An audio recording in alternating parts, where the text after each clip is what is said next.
స్థానిక సంస్థల్లో మహిళా రిజర్వేషన్లు కల్పించిన దార్శనికుడు రాజీవ్ గాంధీ అని సీఎం రేవంత్ రెడ్డి అన్నారు. రాజీవ్ గాంధీ జయంతి సందర్భంగా సచివాలయం వద్ద ఆయన విగ్రహానికి సీఎం నివాళులర్పించారు. రాజీవ్ గాంధీ టెలికాం రంగంతో విప్లవాత్మక మార్పులు తీసుకువచ్చారన్నారు. ఆయన స్ఫూర్తితోనే రాష్ట్రం ఆర్థికంగా, సామాజికంగా ముందుకెళ్తుందన్నారు. దేశ సమగ్రతను కాపాడేందుకు రాజీవ్ గాంధీ ప్రాణాలర్పించారన్న సీఎం యువత ఆయనను స్ఫూర్తిగా తీసుకోవాలని రేవంత్ రెడ్డి సూచించారు.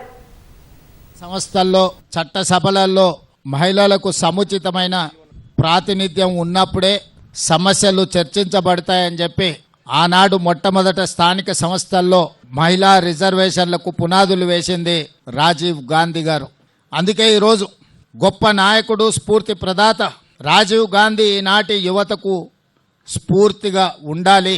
అంత గొప్ప స్ఫూర్తిని అందించిన రాజీవ్ గాంధీ గారు తెలంగాణ రాష్ట్ర పరిపాలనకు గుండెకాయ లాంటి సచివాలయం ముందలో వారి విగ్రహాన్ని ప్రతిష్ఠించుకొని వారి స్ఫూర్తిని తీసుకొని పరిపాలనను కొనసాగించడమే కాకుండా వారి యొక్క ఆలోచన మేరకు పేదలకు సంక్షేమాన్ని అందించడమే కాదు, తెలంగాణ రాష్ట్రాన్ని సాంకేతికంగా, ఆర్థికంగా బలోపేతమైన రాష్ట్రంగా తీర్చిదిద్దడంలో మేమందరం, మా మంత్రివర్గము, కాంగ్రెస్ పార్టీ సంపూర్ణంగా ముందుకు వెళ్తుంది.